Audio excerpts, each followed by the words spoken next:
All right. Good afternoon, good evening, good morning, wherever you are in the world. This is Alaysha, the Warrior Queen, and we're here again on our Warrior Women Thriving podcast live with our featured guest, Luanna, Arana, and we're on episode 11. And Luanna, I just want to say welcome to our podcast. How are you, sis? Thank you. Thank you for having me. It's a real privilege to come out and to share the bits that I have to share that can hopefully empower and help others a little bit further in the healing of trauma process. Yes. And I love your topic today, Luanna, because it's all about, not just the healing, but finding the purpose. And that's what our Warriors Thriving movement is all about, helping women find their purpose. So I can't wait to get into it tonight. Yeah, wonderful. Me too. All right. So let's just start off letting folks know who you are. So Queen, tell us a little bit about you and where you're from. That's so sweet being called a queen. I love it. I think that's beautiful that you do that. It's lovely. So about me, wow, sometimes it's a little hard for me to condense it all. But I've lived through a lot of different challenges, a lot of different traumas. They started early in my childhood with sexual abuse with family members, and then emotional abuse, and then loss of my sister. She had a horrible accident where she was in a coma for 6 months. Wow. And so there I was shuffled from neighbor to neighbor, and I was abused in one of those homes as well. And so fast forward my teens, I became a punk. I lived off and on the streets for 2.5 years, panhandling, sleeping in stairwells. I was sort of with a small group of kids. We were all just not happy at home. So it wasn't like being on the streets is now. Back then it was fun. It was like, okay, I had my tribe, right?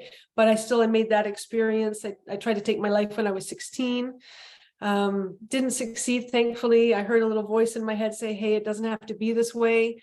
And I've always had a strong spiritual connection since I was a little girl. So that's kind of been the thread that's carried me through everything, right? When nothing else would.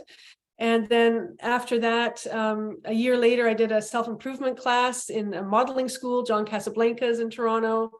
And then I actually modeled for 2 years.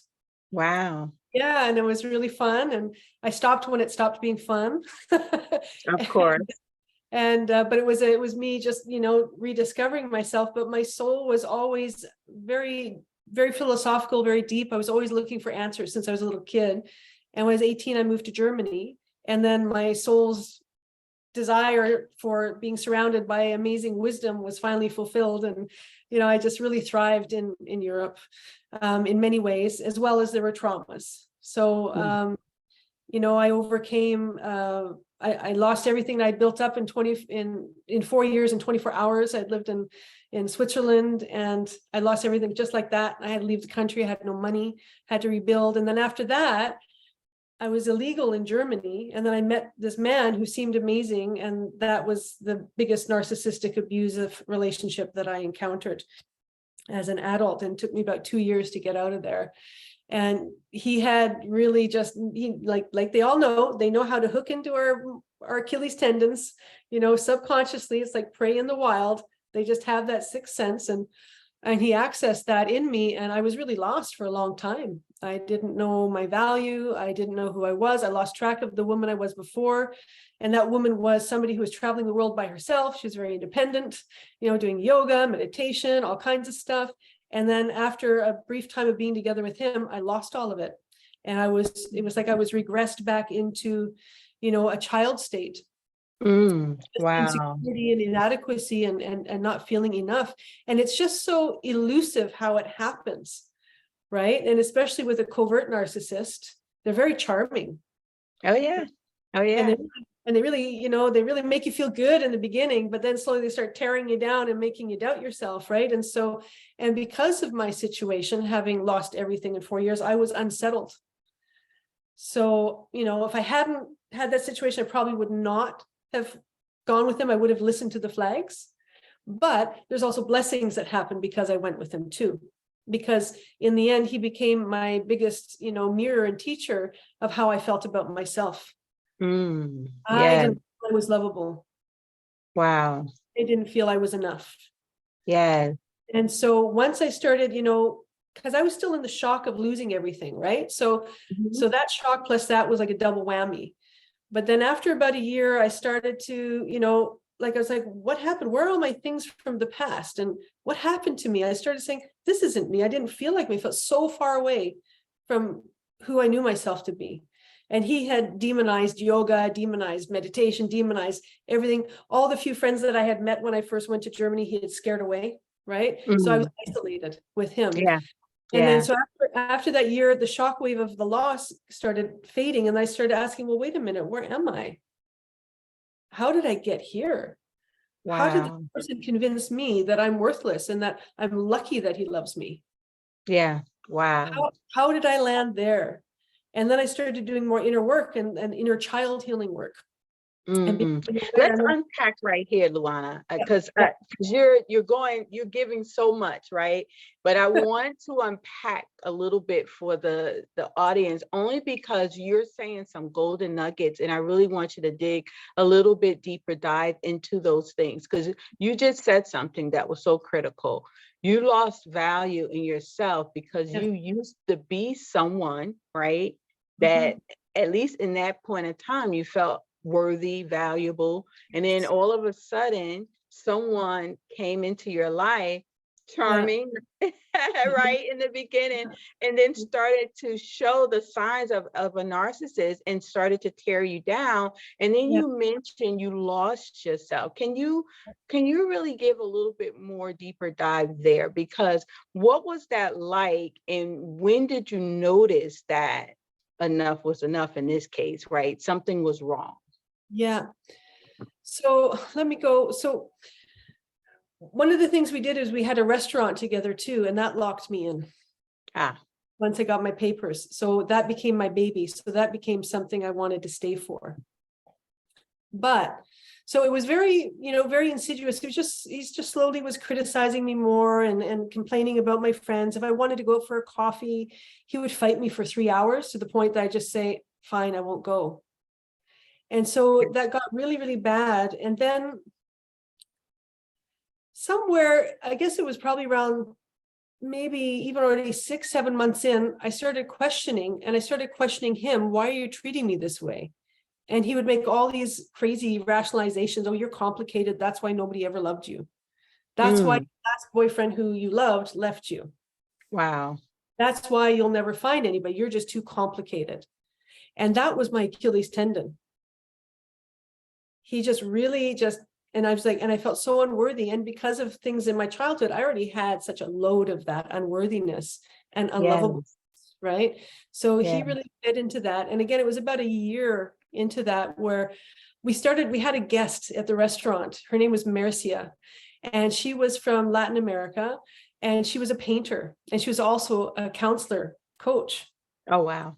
So I started talking to her as a third person. Oh, my friend is experiencing this, that kind of way of indirectly, right? And I Yes. Yes. and she got it, right? Because she started inviting me over. And because her and her husband became main patrons of the restaurant, he agreed, right? Because he didn't want to lose the customers, right? So in there, I started doing some expressive painting with her. And always sharing in the third person. I never ever, said, oh, this is what's happening to me or whatever. But, I started coming back to my spiritual self that I was Yeah. before this Yeah. happened. I started to, I had like, when I got thrown out of Switzerland, fortunately, I still had a stepfather in Germany who still embraced me as a daughter, even though my mom and him had separated. And he Mm-hmm. took me in for a few months. And all of my stuff from Switzerland was there. And then I had gone to Berlin to visit a cousin and ended up staying there and selling jewelry on the markets and things like that. And then that's how I met him. So all of my history was there in this town in Germany, Bonndorf, right? Okay. And then it was about a year's time after spending this time with Marcia that there was this feeling like, what am I afraid of seeing because I had a fear of going to get my things. And I didn't know why. It seemed I have journal writings all about that, saying, why am I so, hesitant to go back and collect my belongings? And what have I lost? And who am I? And like I would have, at that point, I started having a spiritual altar again, but I had it hidden under my bed. Yes. because everything spiritual he poo-pooed, right? Sure. And it Yeah. made me feel like, I was 21. I was a young chick, I was a young girl, still very green behind the ears. And, I had been solid to a certain degree, but still I was very young, right? And so very Yeah. manipulatable, right? So then the day came where I was at the end of the day of the restaurant. I was just writing in my journal. I always wrote on notes of paper, thoughts coming through, trying to figure out. And I've got my journal saying like, I have a right to have my own thoughts. I have a right to live my life. I have a right to choose. But he was telling me I didn't. So I had this inner battle in me writing, saying, no, but I do. No, this isn't right. No, this isn't love. But then to translate that into my encounter with him, I would always shrink, right? But so I have my journal as my guide, as my my support. And then one day I just had this feeling I have to go back to my stepfather's and I have to get my belongings. I need to reconnect who I was before this happened. And so what happened in Germany, they have this agency, it's called a Mitfahrzentrale. It's like a driving with center. It's like if you're driving from one part of Germany to the other, you can call and say, hey, I'm driving, I have 2 seats available. And if I want to go, I say, hey, are there any cars driving this way? And you just pay the gas. It's very inexpensive to travel Europe. It's phenomenal, right? And so I phoned, I said, okay, I have to go get my things. And he fought me on, I said, no, I have to go get my things, right? And so I really insisted. And then so I did that. And the guy who I drove with, we had these great conversations, right? And he brought me there, but he ended up bringing me back as well, because he was going back in the same time. So I had a few days there going through my stuff, and I'm remembering I lived in Thailand, I taught English in Bangkok, I made jewelry, I was learning jewelry with locals there. I had traveled to Nepal by myself. I had done so many things by myself already, so as a young woman, right? And so it's like, where did that go? And I was reading my journal. It's like, yeah, that's me. Yeah, that's me. I'm remembering me, right? And then on the drive back, this guy told me about this friend of his who does energy healing work, who'd learned with this master teacher. And he said, but she's never available. She's like world known, but not through media. Like you only find her if you find her. She's like an old school energy teacher, right? Yeah. Felt that I need to connect somehow to this person. So when I came back and I was starting to watch my partner a little different, like, okay, and not really divulging much and just sort of going along with it for the restaurant and everything. But I could feel the winds of change were already happening. Or there was already a part of me that said, no, this is not where this is not where I can stay. Yeah. And then I met this person. I had a healing session with him, and I asked him, I said, can I meet this woman? Can I meet this teacher? And he said, well, she's really booked up and and no, probably not. I'm like, oh, because when he had laid the hands on me, I literally felt this shower of cool energy just nourishing my body. And I was like, wow, what is that? And then I was like, I have to meet this woman, right? But he said, no, it wouldn't happen. But then, as life has it, serendipity and grace, a few weeks later, somebody came into the restaurant who also knew her and studied with her. And so he told me about an open evening where I could do healing. I could have like a healing. So everybody would go there and everybody would lay on the table and the hands would be laid on, everybody get a little mini session, and she'd answer questions and things like that. So I got there. And I just felt like I landed at home. I was like, oh my gosh. And she looked at me really deeply and she saw me, right? I felt seen. I felt really, really seen. And then the guy though had to leave early. And so then I had to leave early. And when I left, she was kind of looking at me like, where are you going? And looking at me. And I thought, okay, I'll come back. And then I met another person who knows her, who works with her. And he told me that she had the first degree teachings happening in a few weeks' time on a weekend, right? Yeah. And so I made sure I had to do it, right? Yeah. And he hated it, my partner. He just did not like the idea. He's like, oh, that's all a bunch of nonsense. And I just had this feeling, no, I have to go, like as if my life depended on it. I felt like I have to go, right? And so he drove me there and I got lost and I couldn't find the way. He says, yeah, look at you. You don't even know how to find directions. He's like really cutting me down. And I was really the whole way there. And then we get there. I said, well, there it is. Okay. And then he started yelling at me. I said, I just slammed the door and I went in, and then I was just shaking, and they had already started, but she opened the door and she just received me, and I just did the training. And that was the beginning. I went, no, I'm meant for more. I'm worth more. And I'm going to do everything I can to get out of this eventually. And it took me another 8-9 months. It wasn't easy because there's all these emotional impingements and attachments, and we have our, we remember I remembered who he was in the beginning, and there's this hope, oh, maybe he'll be that again, maybe this is just temporary, or maybe if I change this, then that will change. And so, all the stuff that goes on in us, and, of course. Because also it means, like, for me, okay, I have to acknowledge I have a failed relationship, and nobody wants to acknowledge that. So that's like a sort of a bit of an ego pride thing that I had, and I work with many women, and that can be there too, right? Yeah, it's absolutely. Like, we don't want to feel like a failure, and then that plays in and keeps us stuck even longer. Wow. And so after that, when I came back, I used to do dance. I used to dance all the time and study dance. So when I came back from that trip, I signed on to start doing dance classes again. He hated it.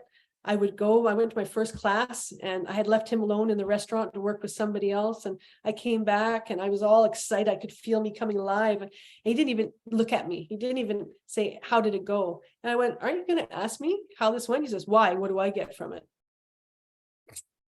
And I was like, oh, and then that's like another confirmation. I got to get out. And so there was like, after that one pivot where I realized I need to reclaim my past, I need to remember who I was before this happened, right? Before that trauma.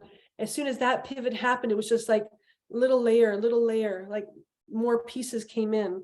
And the final piece was one night at the end of the restaurant when we closed, and he was in the kitchen and I was doing cash, and he came out and he was like trying to diminish me again and all kinds of stuff.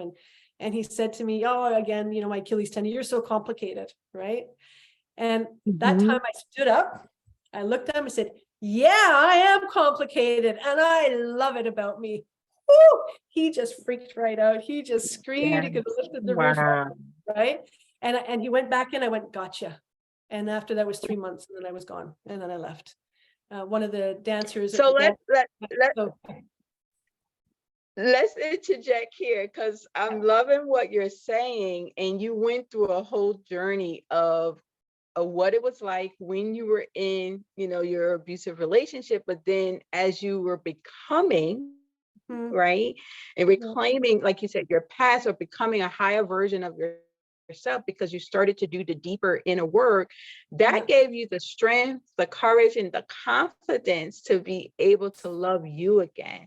And this is what I really want to emphasize for our audience. Like, ladies, this is that journey of transformation where you start to have self-love, because that's what's going to take you to a place where you have the courage, right, to be able to stand up, to speak out, to speak your truth and own your power.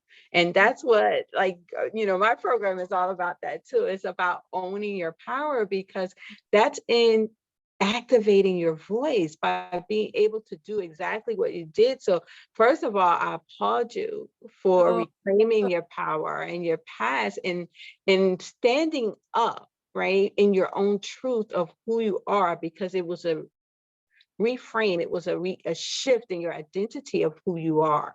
And that's so important. And I love what you're saying. So as you move forward, I'm just listening to all of the things that help you.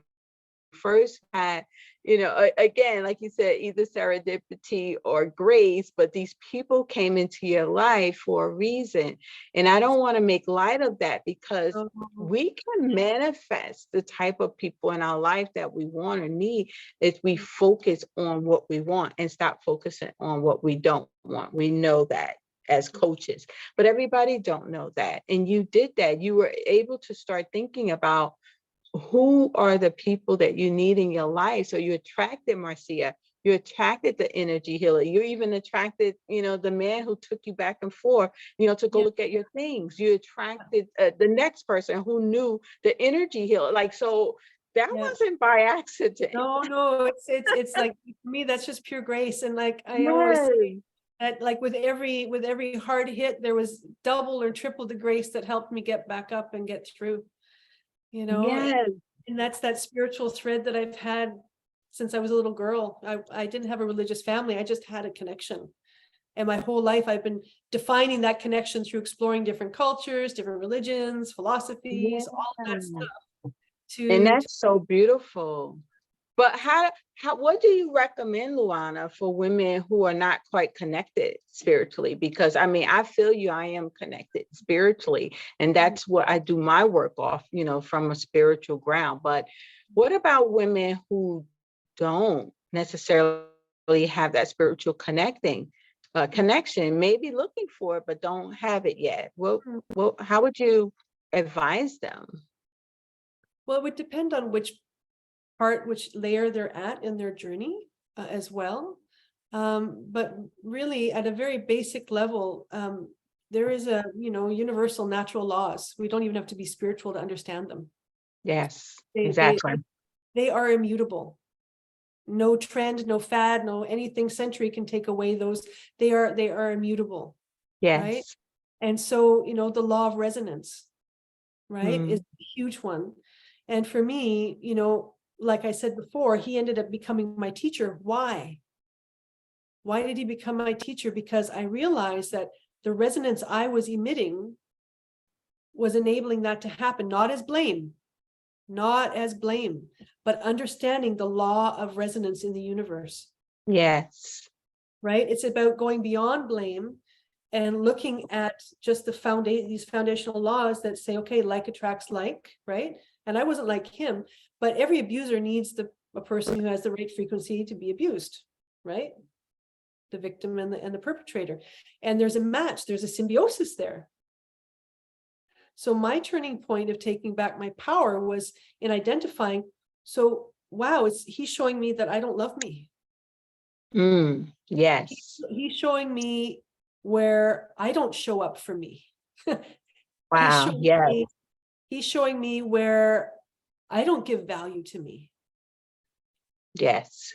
Right. And so that kind of mirroring. So instead of, it's sort of like getting out of the blame dance of, victim abuser and saying, okay, let's just step out like an observer, right? Like an astronaut looking at the earth. Yes. Right. And just seeing, so, also what part of me don't I love? Why don't I love that part? Is it even possible that there's a part of me that doesn't deserve love? Yes. Why would I even think that? If life, God, and even if you don't believe in God, but life is here sustaining me, there's some invisible force of intelligence and good that is beating my heart. I'm still here. I'm waking up in the morning, growing my hair and giving me the capacity to open my mind to something new. Wow. And that capacity is there for everybody. Yeah, absolutely. And I love that because what it does, the mirroring, right? What that does, like you said, gives a deeper dive, a deeper look. It's beyond the self-reflection, because to me, self-reflection is surface level, right? That's the beginning. Yes. But when you do an introspection, you're digging deep from within. And you brought up something about wounds from your childhood, Yes. that inner childhood trauma. And sometimes I think men and women, but we're talking about women survivors right now. Women survivors don't realize that trauma goes that far back. It's a curse, a generational curse. It's a cycle of abuse. So something happened in your childhood that you observed, or you didn't feel loved, you didn't feel enough, you didn't feel worthy, and it started way back then. So for you mentioned that. Where was that in your childhood, and what did that look like? Well, when I was a teen and in my early 20s, I didn't remember the sexual abuse as a child, but I had all the symptoms in my body of feeling dirty and ashamed and feeling afraid of any intimacy, and it wasn't rational to me, right? Until I started doing deeper dives, right? And then I had the visceral smell, taste, body memory, and it left me shocked for several days. I was so nauseous. And then And so that was definitely going to be one of the ones. So this is how I describe it. So like, say like a foreign object goes into our body, right? Like a piece of glass. So what our body will do is it will create like scar tissue to cover it, to block it from going into the bloodstream. It's an armoring, right? And when we have an incident in our childhood that doesn't have enough love to help us move through it, where we're left to our own limited devices to try to interpret the situation. Yes. Right? Then Wow. we create that kind of energetic scar tissue. I love that. It becomes like a coping mechanism. There's one layer. And then if there's more, and there's never the opportunity or the love or the support or the guidance there to help us understand an experience, to process it, to integrate it, to release it, then through our life, that just keeps getting thicker, thicker, thicker, thicker, thicker, thicker. Yes. And for me, trauma is the interruption of our whole self. Wow. Where our whole self got interrupted from being able to be that fullness of who we are and who our genetic soul coding, brought us here to be at our fullest potential of being that beautiful orchid, that's just there to be the orchid, or to be the cedar tree, or to be, you know what I mean? So we all have that. You see it in every single child, but what shuts it down? It's those moments. And the thing is too, is with trauma, because sometimes I have clients come to, oh, I had a good parents and I had fine time and everything like that, but they're coming for a reason, right? And then, we work together a little bit more. And then after like the second and third day, we find it. Yeah. Like, oh my God, I didn't think about that. Because people have this idea that trauma is just, war veterans or really extreme things. But it can be just one single experience in our childhood where we were diminished or shamed that never got healed. And that created that first layer. Yeah. Wow. Right? And so understanding trauma as a spectrum rather than, it's only something bad. It's like anything that shut us down. I used to want to be a singer. I had somebody laugh at me, and then I didn't sing anymore. Now I do. Actually later became a singer, and I do sing. I have my own music CD and play the flute. I'm self-taught playing the flute, but I was taught as a kid I'm not creative and that I suck, basically, from kids at school and everything like that. And so I believed it.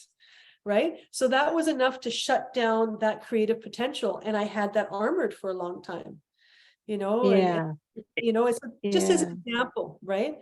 But then there's the harder traumas that then create that really dense scar tissue, and then that's the work is like going through the layers. And one of the things that I've encountered a lot, and I encountered with myself, but also which I witnessed with my clients too, is that,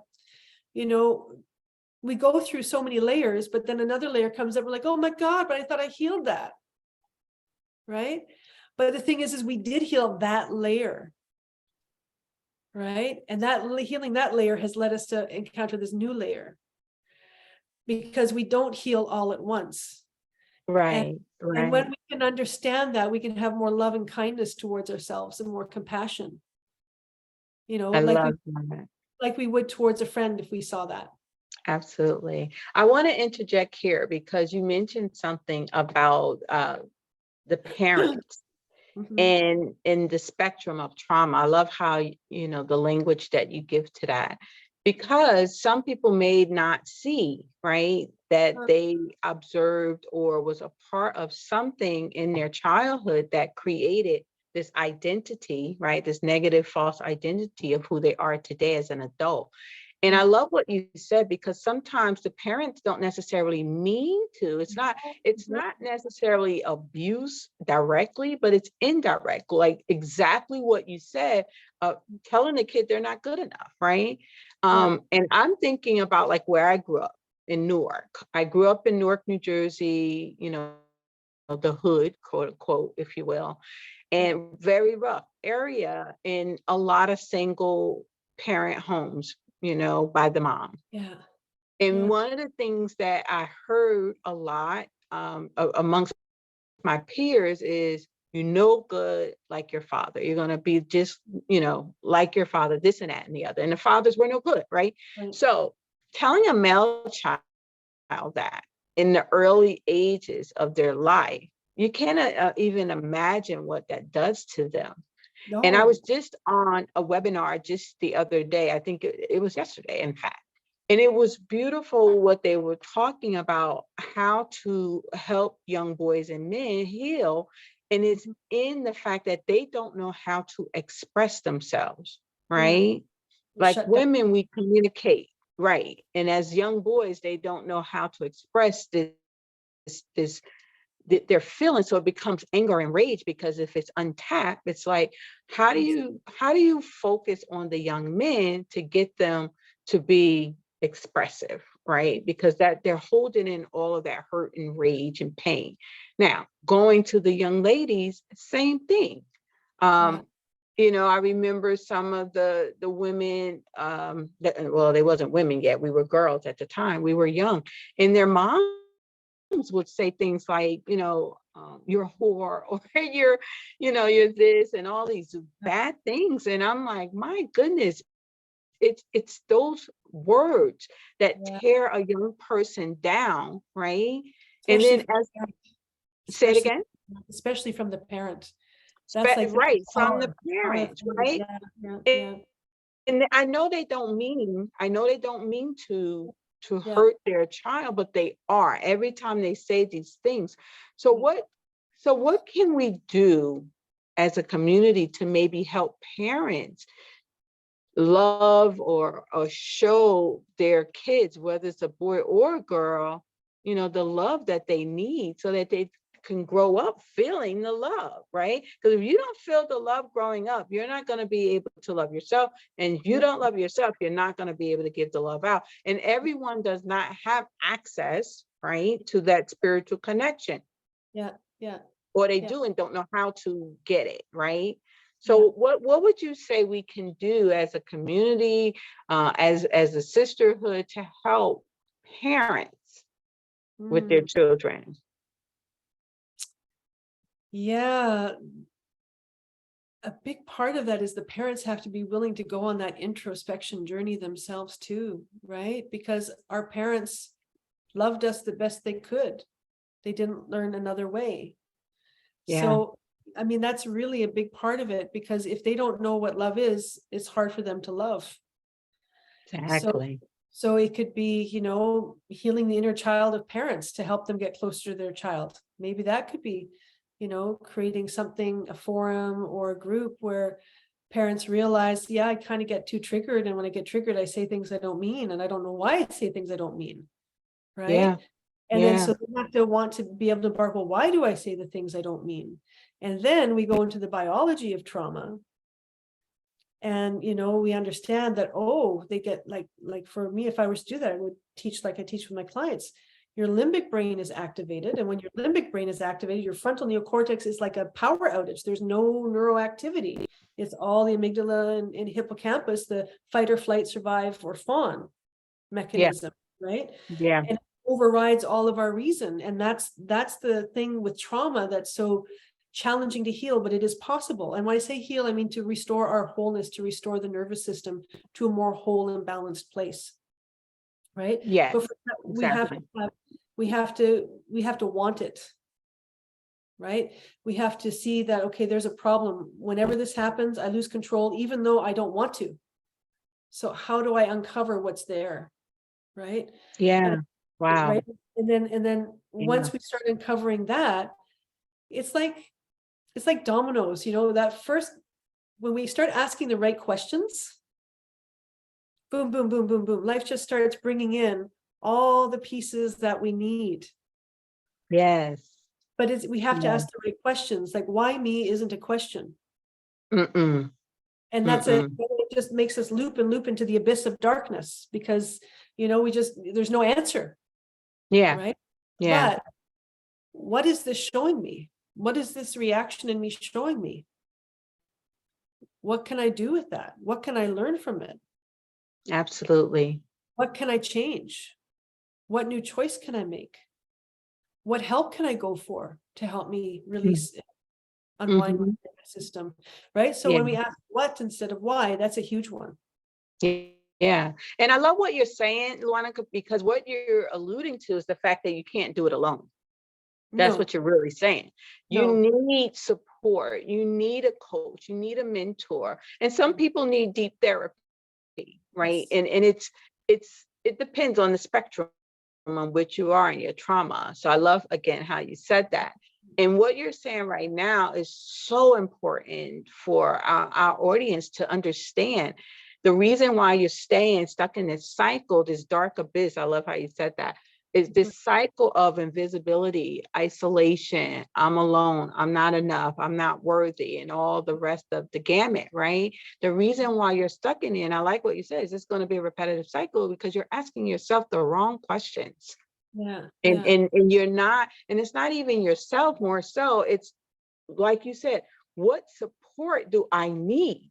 Because you're not going to heal this on your own. You need someone who's been through this process, this healing journey, if you will, so that you can go on your healing journey as well and uncover, like you said, Luanna, uncover what's hitting beneath the surface of, the conscious mind, because it's all subconscious at this point. You don't even realize what it is. Yeah. And I love what you said, because that's just, again, the generational curse repeating the cycle, right? Yes. Generational curses. So you learn what you learn from your parents, because that's what they learn from their parents, and that's what they learn from their parents, and so on and so forth. But it's not necessarily the right way in terms of how to deal, right, with your anger or with love or with any of those emotions. Right? Because if you don't, the emotions can run you over if you Oh, don't yeah. control them. You're Yeah. right. So Yeah, we know this. it's So like the limbic system hijacks all reasoning. And then, yeah, we say things we don't mean, we have reactions. I've been there, I've done that, where a yeah, trauma trigger we is all just have. like an acupuncture point. And it just sort of blows up, Listen, we right? all have been And there. We and a, all have been there. yeah, and a part of what drove my healing is because I observed, but that's not who I am. Why am I reacting that way? So I Mm-hmm. really wanted to understand, why do I lose control of what I know to be true in these moments when I'm triggered? Why? Wow. Why am I triggered? Yeah, I Right? love that. And so, like in our regular world, often people just say, "Oh, I'm just like that. That's just who I am," or "That just bothers me," or "I just don't like that." And those are all. It's like, so here's the wound, and these are all those comments. They take us away from the wound, right? But the comment that says, "Why am I like that?" brings me closer. Mm. What is driving me to be this way? Yes.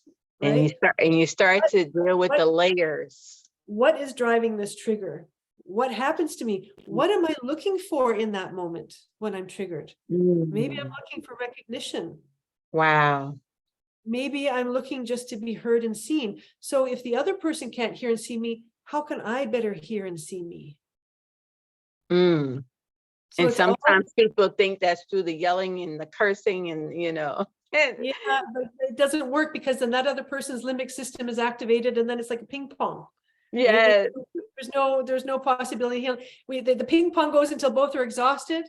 Like, okay, oh yeah, well, I love you, baby. I love you, baby. It's like if you ever get to that point, if you until ever the get next, to the I love you at the end, yeah, because yeah. Well, sometimes we don't reach that.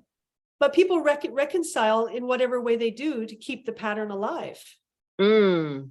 That's what I mean by that. It's like, okay, no, we just sort of readapt to where we were before the argument. No transformation has happened, just lots of pots and Yes, pans have been flying, right? But no real yes, transformation. And so then at the end, you get so exhausted, you're just like, okay, and then both just acquiesce to each other or one to the other. It's just like, okay, that's just what it is, until the next cycle. And it wow. all repeats. And then the next cycle, and it'll all repeat until, in my understanding, for me, until I ask the question that helps me to find the answer, because the answer is in me. Nobody has my answer. Mm. Wow. But I have to ask the questions and I have to recognize this is not, and even I won't even go into the right or wrong. This is not an effective and useful way of living my life. That's So we right. get I out of the love right that. and wrong, right? Because the Yeah. polarization is what keep us trapped too. There's wisdom in understanding polarity, but if we don't understand it, we can get trapped in it, right? And then that keeps us in the loops as well, right? So what do I do? What can I do? And one of the things too, that was really important for me was in claiming my own power, and also to be with a man again after all of this, right? Can you hear me? Are you there? And Yeah. now I can. Okay. I lost sound for a second. Go ahead, please. Oh, okay. So an important point of me claiming my power back too was realizing that, when I would say all the time, I don't trust men, I don't trust. It's like, no, I don't trust me. Wow. How do I trust me more? How Yeah. do I build up my relationship with me more so that I can trust? Because it's not about the person outside of me. They're a catalyst. That's right. And Wow. so in that moment, that's when I could take back my power and say, no, it's not dependent on the person, it's dependent on me. So what happened? How did I get caught in that situation, or the situation where I was held hostage in my apartment in Berlin at knife point and terrorized for a day by somebody Mm. who I knew, somebody who I thought might be a potential new partner, right? Right. What did I miss? Right? Right. And Wow. it's not about blaming. It's about observing information that's already in the field that I didn't see. Why didn't I see it? Well, I didn't see it because this happened just after I left my abusive relationship. I didn't Right. see it because I had a story went, oh, well, I'm just, I went, I'm just complicated. I started doing what my guy did to me because I'm recovering from this situation. So, I didn't listen to the red flags because there were red Yeah. flags, Wow. right? There Yeah. absolutely, but I didn't have enough trust in myself and confidence in myself to give it value. Mm. Wow. So, Beautiful. so healing is really about building our relationship with ourselves. You don't have to be spiritual for that. No, not at all. Right? How do I build my understanding of myself? How do I get to know myself? How do I build my confidence so that even if I don't know for sure, but if I have a red flag, I'm just going to say, no, not for me. Because the thing, Yeah. we see red flags and we start rationalizing, Yeah. right? We start creating stories about why we shouldn't believe our red flag that we're seeing, Yeah. I mean, right? that's what God gave us as a gift, intuition and, that gut feeling.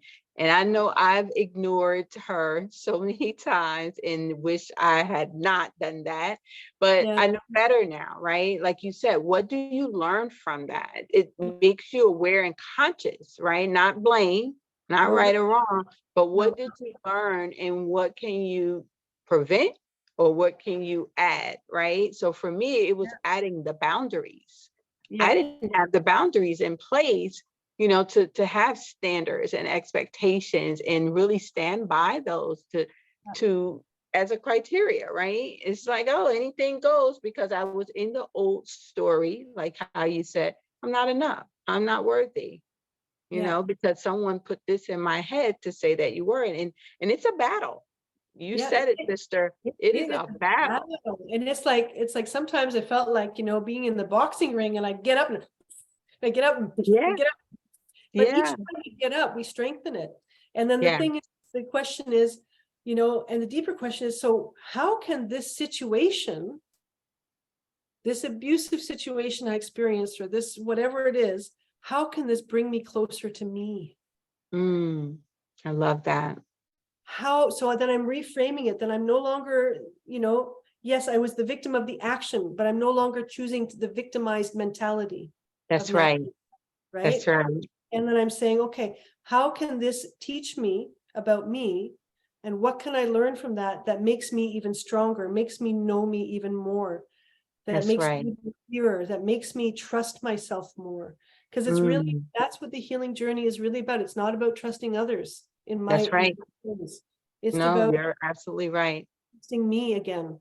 You're Because absolutely right. in my subconscious, I let me down because I didn't follow the cues.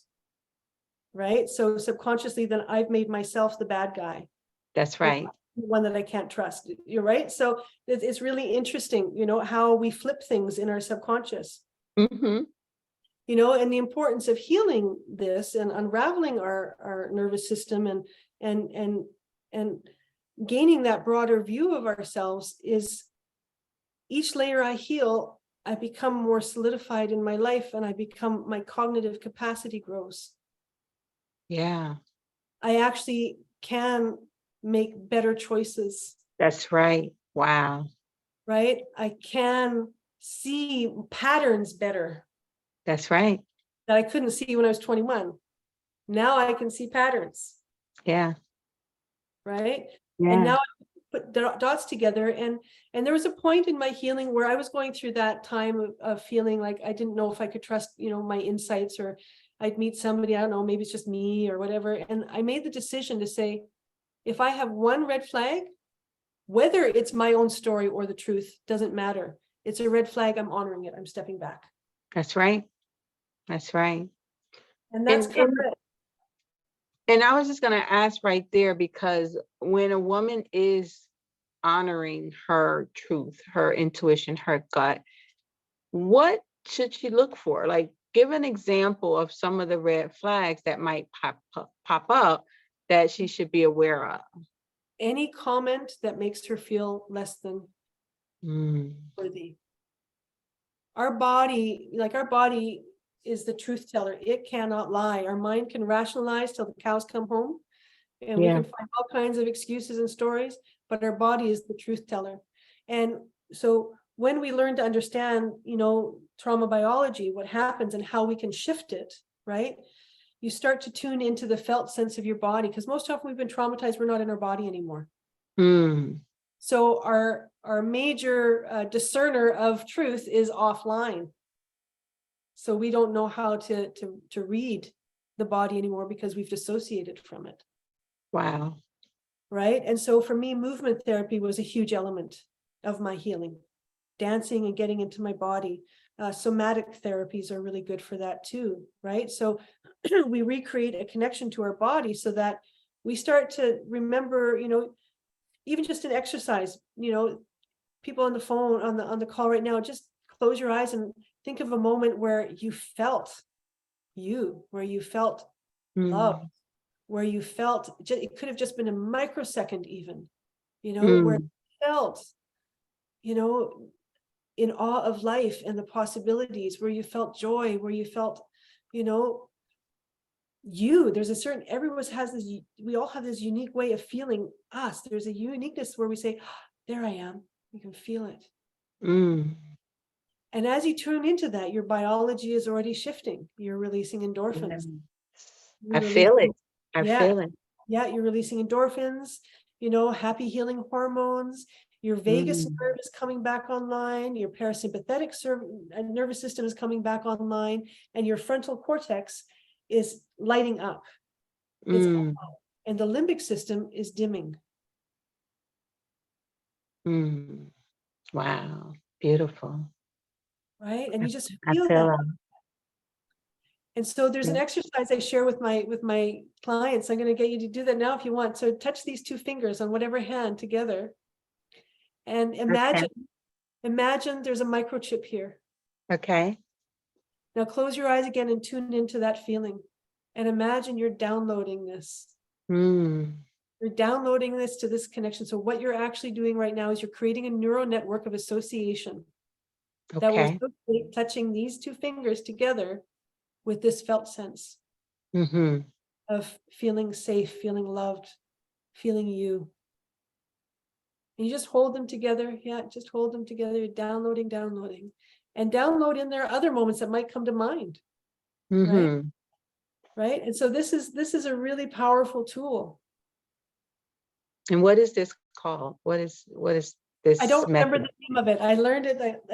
Somebody I met in my travels who was a psychotherapist taught me this, and I used it ever since. I don't remember the name of it, but it worked, right? And now incorporate with this now, doing this, breathing in for the count of 5. And then out for 5 with a relaxed jaw. And in for 5.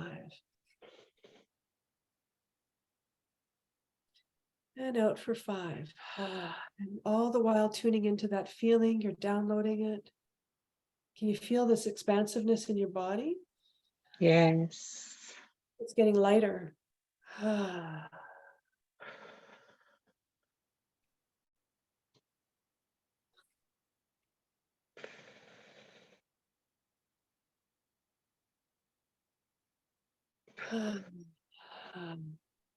I'm going to invite you to do the ha instead of the ha.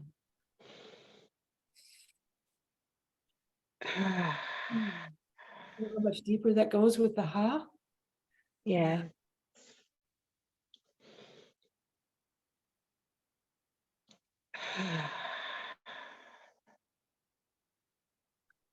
Yeah, very calming, Yeah.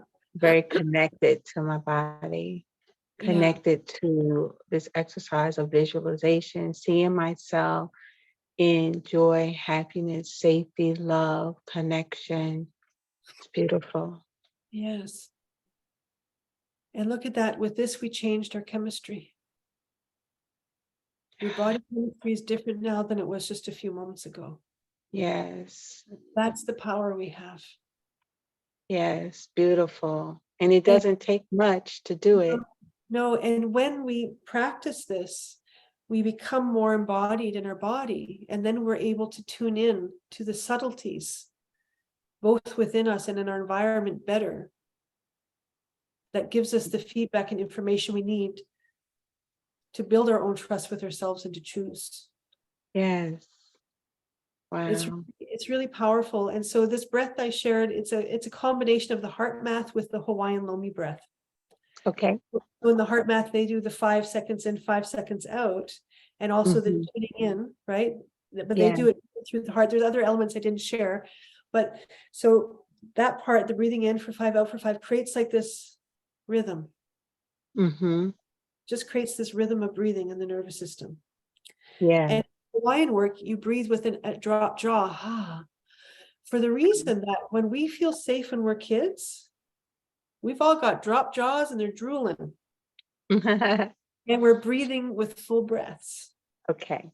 So that combination of the unlocked jaw, the ha, with the breathing, it has this way of activating the body's memory of feeling safe, because that's how the nervous system identifies safety biologically. Wow. Beautiful. When we have clenched jaws and all tight, we're constantly, that's limbic system, adrenaline and cortisol coming through. But Yeah. we can interrupt that. Right. And so now this tool with doing this, it's so useful in the moments when you're feeling like you're shrinking or you're feeling you're losing it. Just do some breaths. It's going to change because you created a new neural network. Yeah. You're saying, I'm choosing to go home to me in this moment. I love that.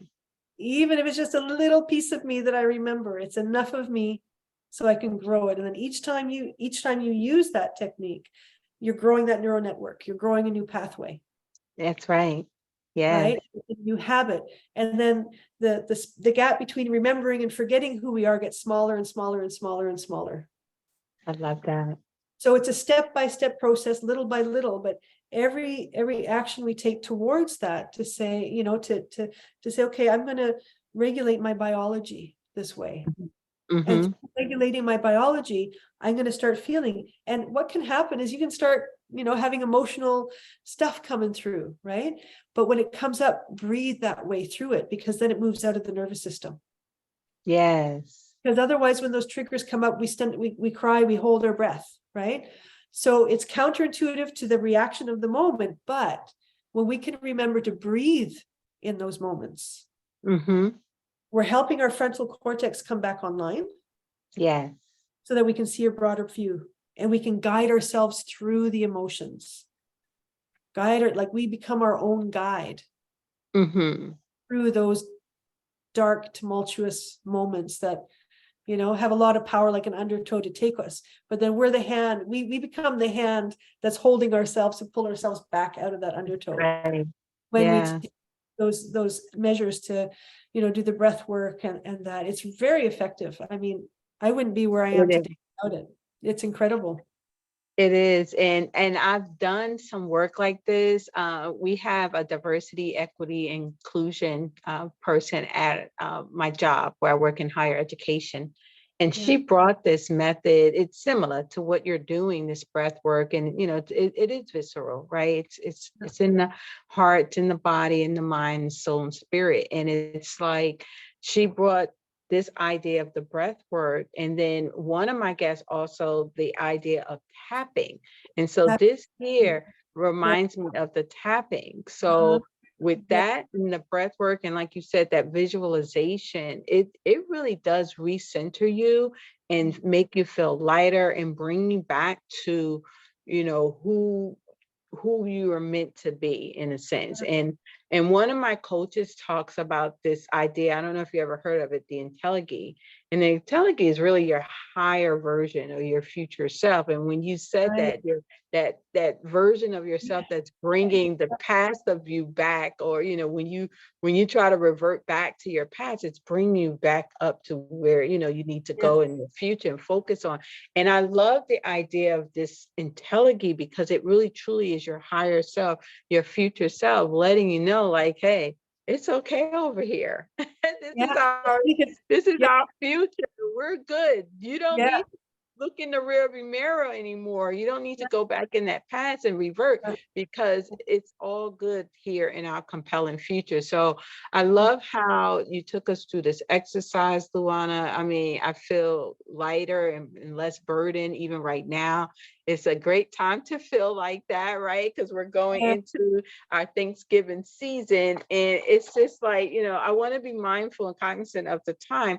So I Yeah. want to just move forward with the final questions, and then and then you can close it out with information about yourself. So I love just the journey, first of all, that you took us through, and how your experience has created this path for you to be a thriving survivor.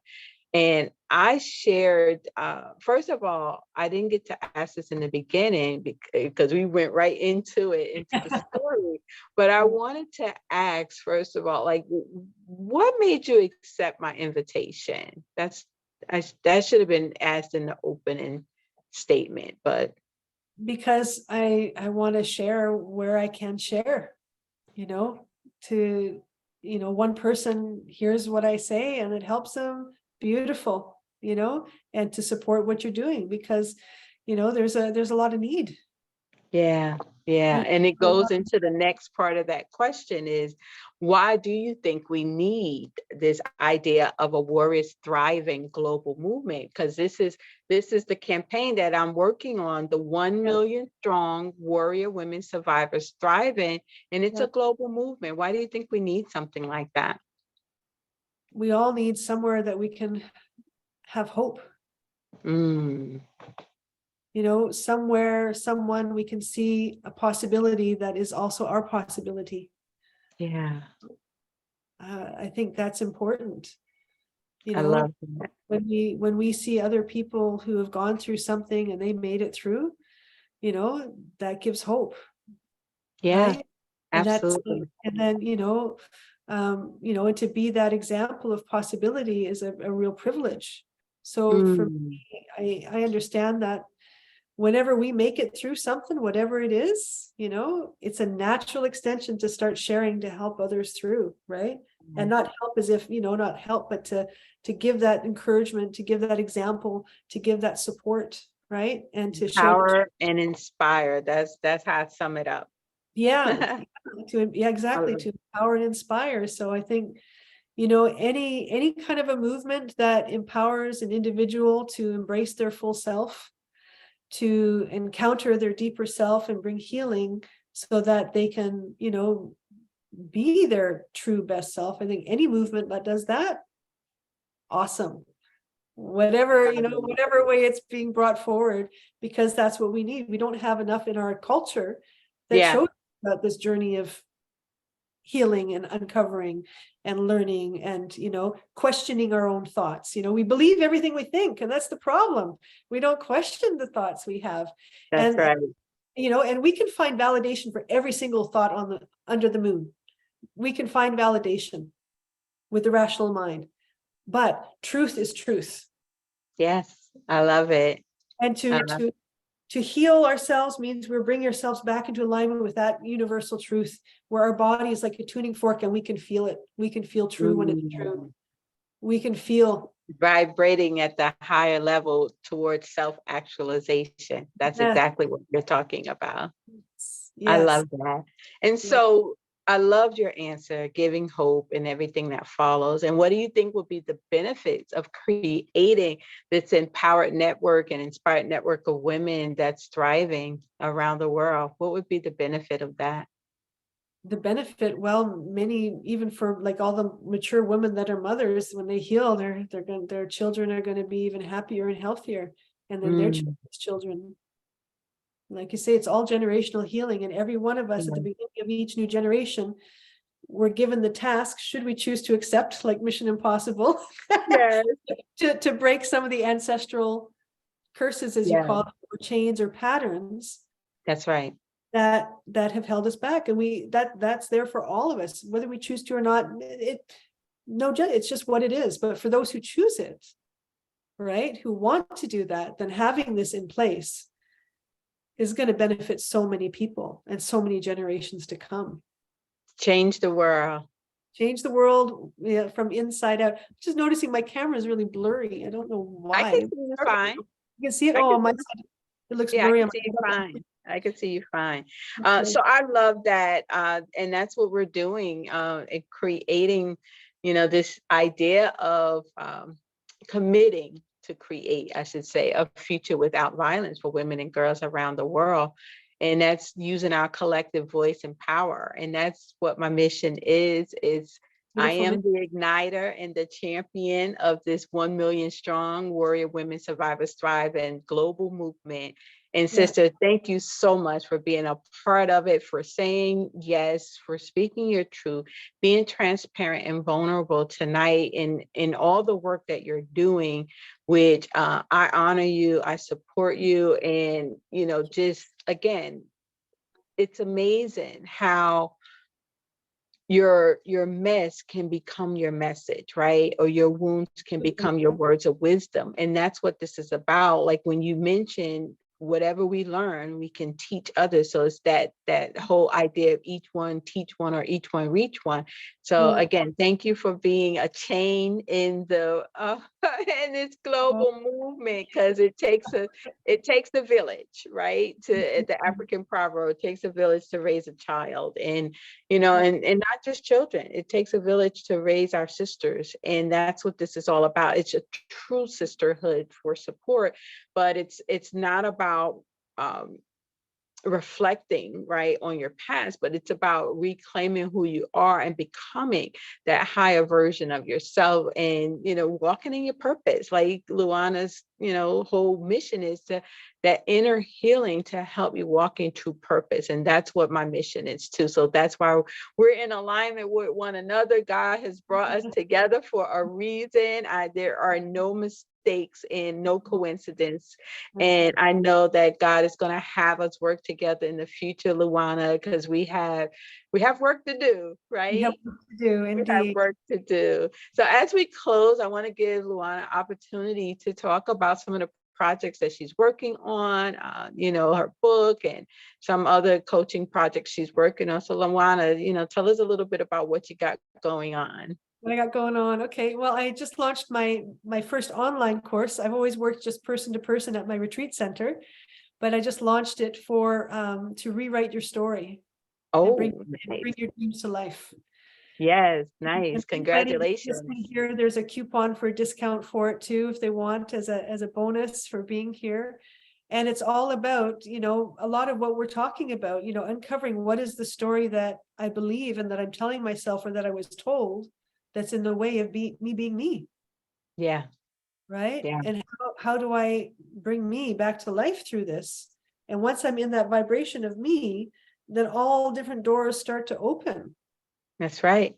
Right. That's then right. but we have to, question, ourselves in that way, to say, is the story that I'm writing so far bringing me the life that I want?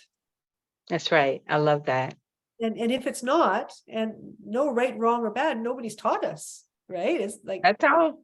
nobody has taught us. It's all, You just wasn't aware. That's all. Don't make more exactly. meaning to it.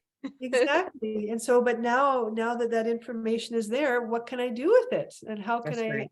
I make the changes in my life that I dream are possible? And, Yeah. and I know are possible because this is my dream here. And I never imagined, although I hoped, it would come true, but I had no idea how. Right. Yeah. But each level of healing brought me more home to me, which helped me create more. Yes. And so Yeah. until I'd heal, I was just playing, doing the same cycles and getting caught in the same loops. And each loop taught me another layer again, because each loop there's a learning, right? That's right. So yeah. It so should be. It should be anyway. opportunity. It's each loop has a learning opportunity. It has There a we go. possibility, There right? we go. Right? Each loop. And then so when we harness those loops, and then just to share like the an expression from one of the principles in Hawaii, Makia, where my attention goes, my energy flows, and that's the reality that grows. That's right. Right. That's and right. so when I start looking at my story, I have to look at, well, where am I giving all my attention to? That's right. Right. And if I'm giving it only to my past in a way that isn't evolving me, That's right. look at the past if it's evolving and healing and growing me. But That's if right. it's dwelling in, it's a different story, right? Mm. So if I'm dwelling there, but this is the life that I want, but I'm not giving it any of my life force. I'm not giving it any of my focus. Wow. Well, I need to choose. It's not negating what's there on the other side, but it's saying, okay, even though I have this, but this is what I want to create. So I'm going to give attention there. And then I'm going to choose that when my past brings me there, I'm going to go with my Sherlock Holmes light. I'm going to go investigate, and I'm going to go know myself better. I'm going to go understand myself better, so that no matter what happens, I'm going to grow.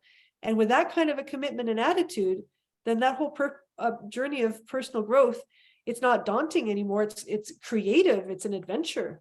Yeah, absolutely. Like the hero's journey, in fact. Exactly, like the hero's journey.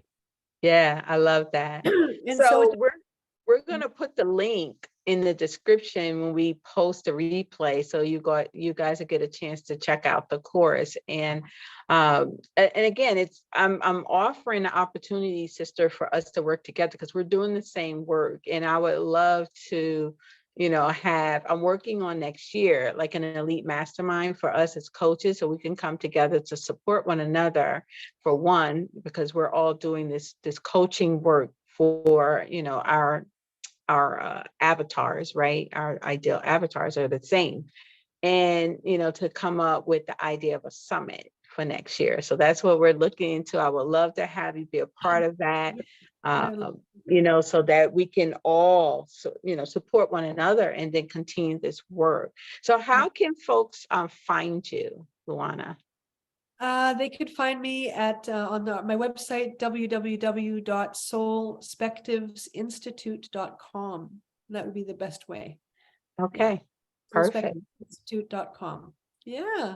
All right. Well, thank you so much, sister. Once again, this has been an amazing journey this evening of inner work and, finding, how to heal and get purpose, like move into our purpose. I mean, everything was just so wonderful. The exercise was wonderful. I appreciate that, because I like hands-on interactive type activities. So I appreciate that a lot. And I know our guests will, our audience will as well. One of the things I want to remind you guys, episode 12 is up next every Wednesday, 8 p.m. Eastern Standard Time. Join us. You are welcome to come live. If you join us live, you have an opportunity to have Q&A with our guest speaker. And then also we are Warriors Thriving. We are launching our 6-week Power Star, sister. So it's a 6-week intensive program. It's the beta launch. So just to kind of get them the foundations and the win to really start to look at, reclaiming their power and what that looks like. So the 5-step process is the power process. And that's something that I worked on and developed for women, just to get a quick win and get the foundations of what they need. So bringing that awareness and that consciousness, because sometimes we don't even know what it is. So if we can get clarity at that foundation level, then we can move forward as well. So I hope to see some of you guys in the 6-week Power Start program as well. And join us in the tribe on Facebook, the Warrior Women Thriving Tribe.com. So join us there. That'll all be in the replay, in the description, all these links. So all right, if there's nothing else, I guess we can go ahead and close. I am going to see you next week. Okay. Bye-bye. Bye. Thank you, everybody. Thanks. Thanks, Alaysha.